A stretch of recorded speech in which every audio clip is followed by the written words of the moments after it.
Ladies and gentlemen, may I have your attention, please? In a moment, when we leave this area, please be sure to take along all your personal belongings, including your imagination. Our McDonnell Douglas flight to the moon takes place sometime in the future, when travel to outer space will be an everyday adventure. Now, if you will all follow me, our first stop in the world of tomorrow will be inside our Mission Control Center. Ladies and gentlemen, this is our McDonnell Douglas Spaceport Mission Control. While we're waiting for clearance to board Flight 92, I'll try to get our operations director to explain what's going on. Oh, Mr. Morrow? Yes? Mr. Morrow, could you spare a few minutes to explain mission control to our passengers? Of course, glad to. Welcome aboard, space travelers. The small TV monitors you see are keeping track of various activities here and out in space. The men over here are watching operations on the spaceport itself. We have tracking and traffic control and space mission monitoring. And also, we're receiving pictures from various Earth observation satellites. Let's have the repeater monitor, please. The small pictures can be repeated up above for an overall view. But in addition, any one can be put on the large monitor for a closer look. Base operations, give us your picture, please. Here we see a space vehicle that's leaving for Mars next week. It's almost 40 stories high and weighs over 6 million pounds. Incidentally, the round trip takes something over 2.5 years. I hope no one in the crew leaves the water running in the bathtub. Base operations here. Pad 21 is T-minus 10 seconds and counting. Good. May we see it? This small rocket is about to launch a scientific satellite into orbit around the Earth. Let's watch the liftoff.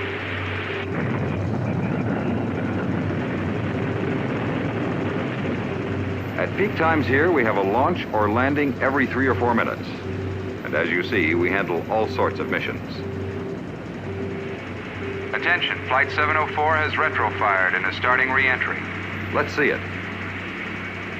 This is a picture you don't see very often. We are looking back from a spacecraft entering the Earth's atmosphere at about 17,000 miles per hour. The greenish glow is air being ionized by the tremendous heat generated through friction with the spacecraft. Also, as you can see, the ship is rolling as it comes in. It's all quite normal for this method of re-entry, which was proved out by the Gemini astronauts back in the 1960s. Emergency, unauthorized approach on runway 12. All stations, emergency standby. Picture on B channel.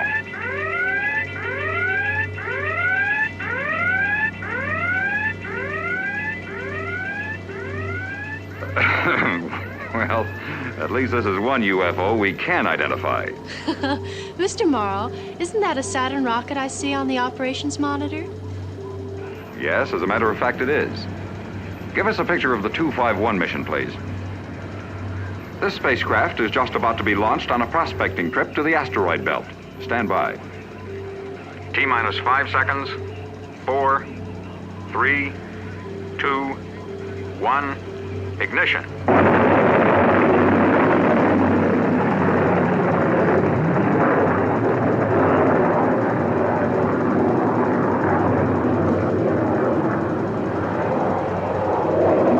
As your hostess mentioned, this rocket is one of the old Saturn series developed back in the late 60s. They were so dependable, we're still using them. In fact, they've become the real workhorses of space. In a moment, we'll have first stage separation. Then we'll see a rare sight.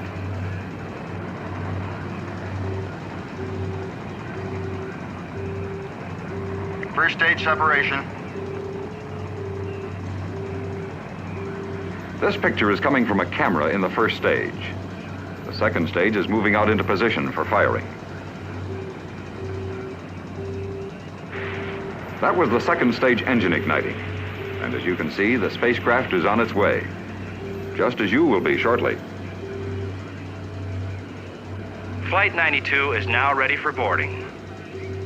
On the large monitor, you can see your McDonnell Douglas lunar transport. The countdown is in progress and all systems are go. Have a pleasant flight. Thank you, Mr. Morrow. Ladies and gentlemen, please follow me to the boarding area.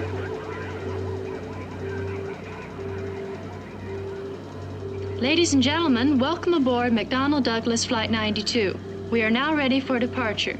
During our trip, the cabin atmosphere will be air-conditioned and controlled by internal systems, so please remember there will be no smoking. Hostess to Captain, passenger cabin is now secured. Welcome aboard, ladies and gentlemen. This is your captain speaking. During our flight, I'll select pictures from television cameras mounted outside our spacecraft and put them on various screens in your cabin. We're on final countdown now, so I won't be speaking to you again until we're well on our way. T-minus 5, 4, 3, 2, 1, ignition.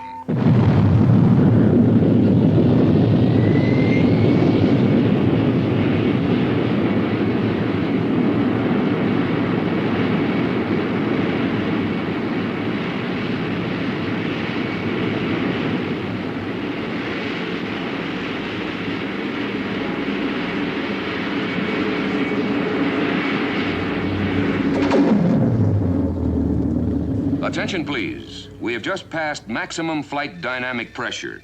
We're climbing at about 1,000 feet per second on our assigned escape trajectory. We're still under traffic control because, as you know, there are hundreds of objects in Earth orbit today. With our telescopic cameras, we can see some of the traffic in our vicinity. On the upper screen is one of the weather satellites that send back hundreds of pictures of the Earth's atmosphere every day. Now observe the lower screen, please. We're bringing you a picture of a space commuter bus. These craft take men and supplies back and forth between Earth and various orbiting space stations. We'll see one of those stations on the upper screen. This one carries a crew of 50 men and circles the globe every 2 hours, moving at a constant speed of 16,000 miles per hour. Earth Control has advised us that we are now clear of traffic. In a few seconds, we'll begin mid-course maneuvers, and we will experience partial weightlessness for a short time. There's no cause for alarm, but by the way, hold on to any loose belongings. And no floating about the cabin, please. Flight control to Captain. Gyro control on. Ladies and gentlemen, please turn your attention to the middle screens now.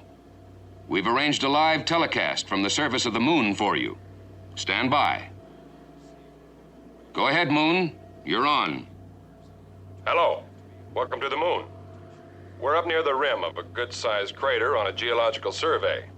I've been taking pictures of the area. And these men are collecting rock samples and recording a description of each one. As you can see, it isn't easy to work in these spacesuits, but we couldn't survive without them out here. For example, this faceplate is all there is between me and an absolute vacuum. If it suddenly popped out, my blood would literally boil. We carry our air in these backpacks, and our suits are temperature controlled. In fact, they're the latest thing in moon fashions. But enough of that. Now let's look at the moon. Out on the plain there, you can see one of our moon bases. Most of the living quarters and laboratories have to be underground for protection from radiation and meteorites. Of course, the moon does have its advantages too. For instance, it's a perfect observatory because there's no air. Also, gravity is only 1/6 that of Earth. And that has some very interesting effects. This is our traveling laboratory, sort of a supermobile home we live in when we're away from the base. Inside, we have enough air and supplies for about a week.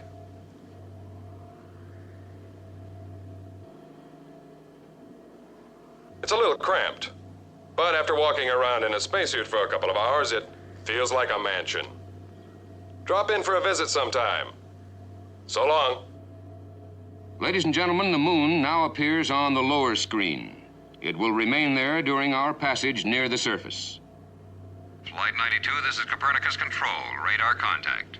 Your altitude at closest approach will be 045 miles. Velocity 6,020 miles per hour. Control clear. As you can see, the moon is riddled with thousands of craters of various sizes. Most were made by meteor impacts, but there are some caused by volcanic activity. Right now, you can see a telescopic shot of the moon base we were in communication with. They're sending us a bon voyage by laser beam.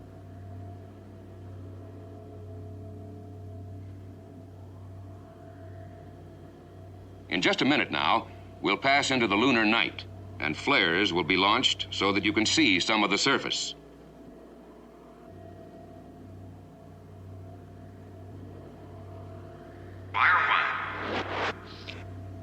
Whether it's night or day, this side of the moon is always turned away from Earth.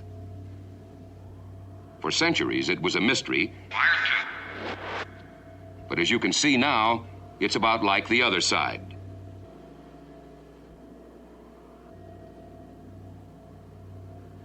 Ladies and gentlemen, we're now leaving the dark side of the moon and moving into the sunlight again.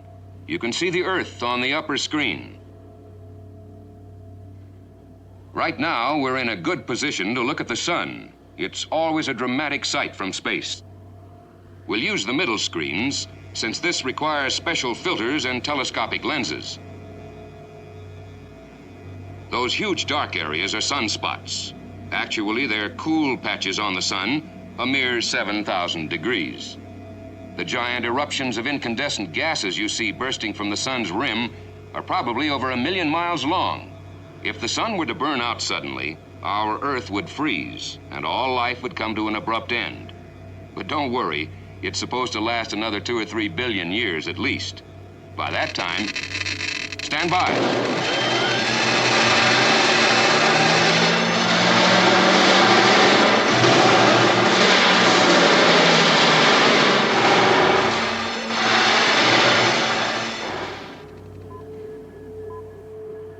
Attention, please.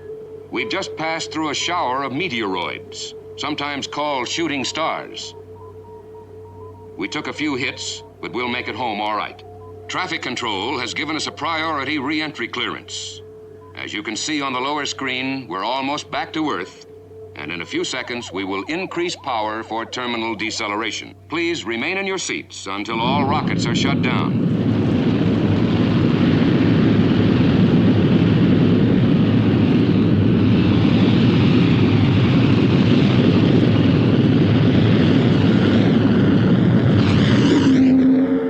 Ladies and gentlemen, we have arrived back at the spaceport, and you may now leave the spacecraft.